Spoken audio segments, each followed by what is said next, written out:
Okay, I want to record something important nowadays. What's so important? Well, it's the discovery of the nameless presence scanning space-time. Not only the space-time of other people, but the space-times of myself. What does that mean? It simply means that when I look at myself, I see the little thoughts that come through my mind. Observe them. Not everyone can do that, but it is very important. When I look at another person, I scan the little thoughts that come into my mind.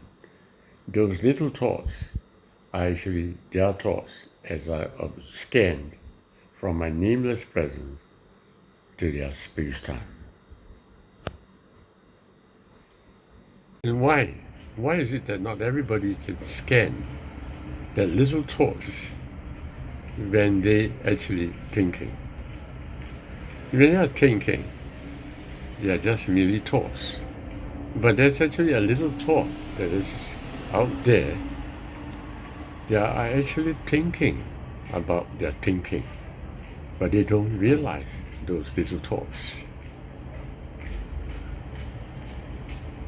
But why should they? That's true. It is because they are just a thought, and they are enough to be just a thought.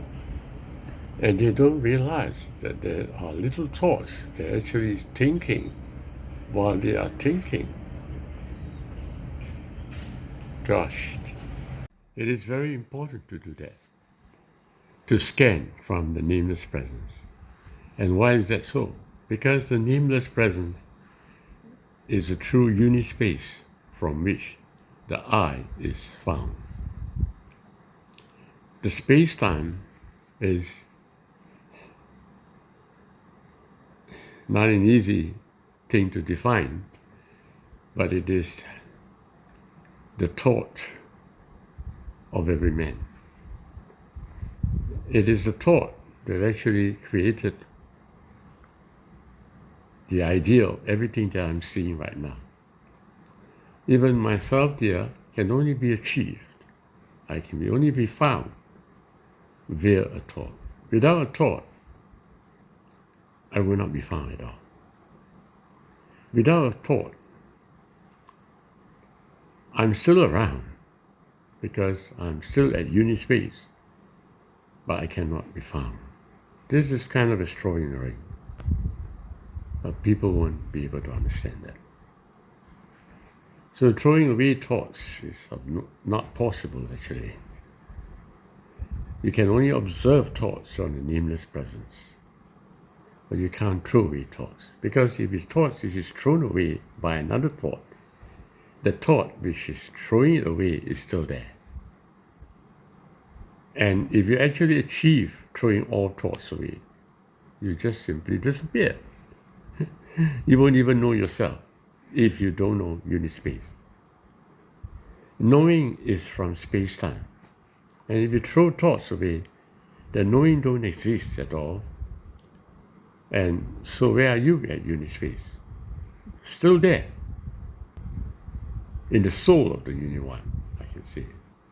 But it's not visible, not known at all. Wow. So what if I actually watch the space-time from the nameless presence? Am I watching the nameless presence? No, I'm just merely the observer of space-time. I've never ever watched the nameless presence. I have simply only observed and spoke out from the nameless presence. Now this is an incredible truth. Never thought that way before. For the first time. The observer of this world I have never seen. So as a nameless presence, when I observe space-time, I've never seen that nameless presence, the observer. No, I know that an observer has been watching, but I've never seen the observer. So all the time I thought I'm around. I thought I'm around simply because I'm watching the world I lived in, right? If the world I lived in isn't there, I would not have thought I was around. So I was just watching the world, and then some kind of reflection, so to speak, as a reactive response to what I'm seeing. I noticed that there is an observer that is me, but I've never seen that observer that observes all these things, have I? And while I was walking back today, for the first time in my life, it dawned on me that when I was a child, okay, I was looking at the world, right?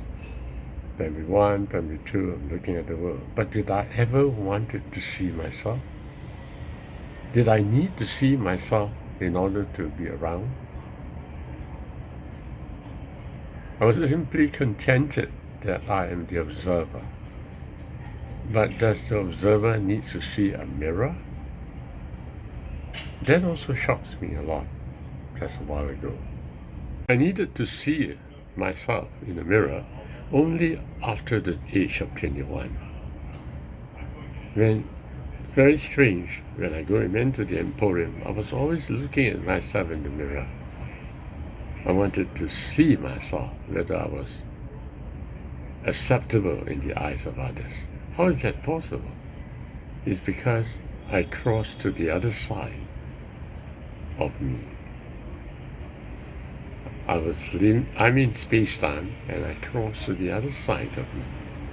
And so now I'm interested to see what this me is from the other side.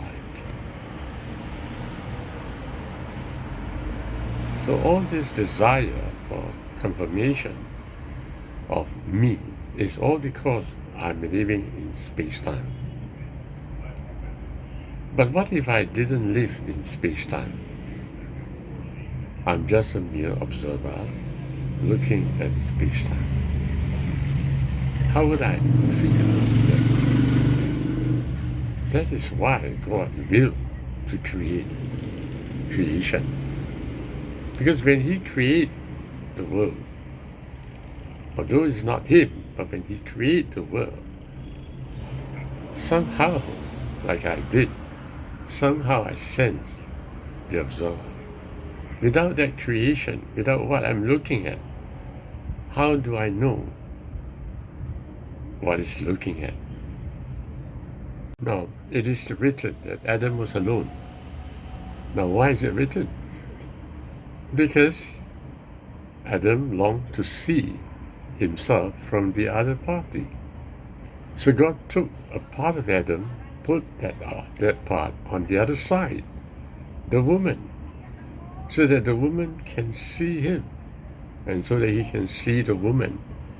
By so doing, Adam could actually say, a flesh of my flesh. Notice that the word a flesh of my flesh. Why is there such a thing as my flesh? If it wasn't for the fact of the woman, you wouldn't have to say that. You can't say that, in fact.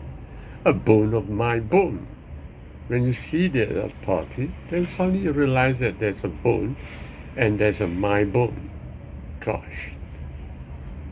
So why did God say that Adam was alone? I think God is alone. Isn't that right?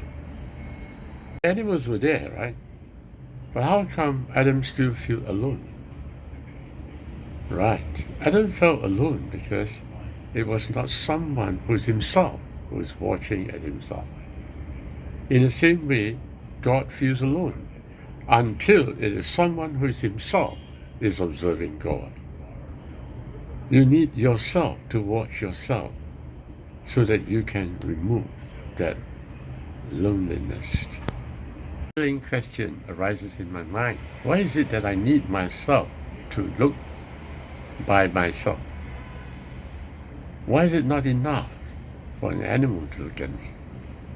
No, right? Why simple? Because I need to look at myself so that I can confirm that I exist. That's what space-time is about, right? It is I confirming to myself that I exist. If someone else look at me, I cannot be confirming that I exist. Just because you tell me that I'm around doesn't mean I'm around until I know that I am around. And how do I know that? I look at myself. So God feels lonely. But how can God look at himself? Because the other part of God is looking at himself. Okay, fine. So now I'm a man and I'm supposed to look at God because I'm the other side of God. So no man has seen God. So how is it possible? How am I going to confirm God? So my understanding right now is that when I exercise nameless presence to watch a space-time, I am actually observing God. That's correct. Because I, the nameless presence, is observing the space-time. Space-time is God. Nameless presence, who is the observer, is God as well. Gosh, that's very, very true. God is watching at God. I, the nameless presence, is watching at space-time, who is also God. Wow, wow. That's why when I watch my thoughts, many years ago, when I started doing that, I was watching at myself. The observer was watching at myself. I was confirming my existence. And after quite a number of years, I began very pacified in me because I'm no longer alone. That's right. I'm no longer alone because I'm watching at myself. Before I close this video, I need to emphasize that watching the thoughts is not exactly watching just like this. Watching the thoughts is actually watching the little thoughts that is watching the world. Because when I watch my thoughts, I notice I don't enter breath, but only when I watch my thoughts in such a way that I have a thought and I started to observe it from beginning to its end, then I'm watching my thoughts.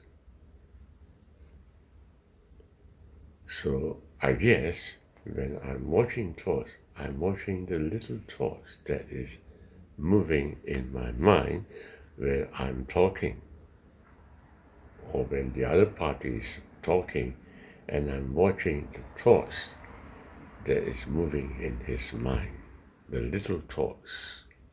Why do I say that? Because only when I did that, I enter breath. That's the beauty of it. Notice I cannot watch myself without entering breath. That's why God said, no man can see me and yet live. So because when I watch my thoughts, the real way of watching the thoughts, I enter breath. That means to say that breath is the only way in which I confirm who I am. Breath is truly my presence. Because it doesn't have to be watched. It just has to be. I think so, because all these years I've been saying being is the true understanding of presence. Okay, but everybody thought that they are being too. But the funny thing now I began to be aware of is that just thinking that I'm around does not imply of being. You have to enter breath, for breath is being. Because thinking that I'm around is still a mind of God. It's the mind of God thinking that I'm around. I have to be outside the mind of God in order to be. How does a man know that he's watching his thought from the outside of the thought? He's watching only when he can see the thought from the beginning right up to its end. Then he knows that he's not inside the thought, but outside the thought, watching at the thought.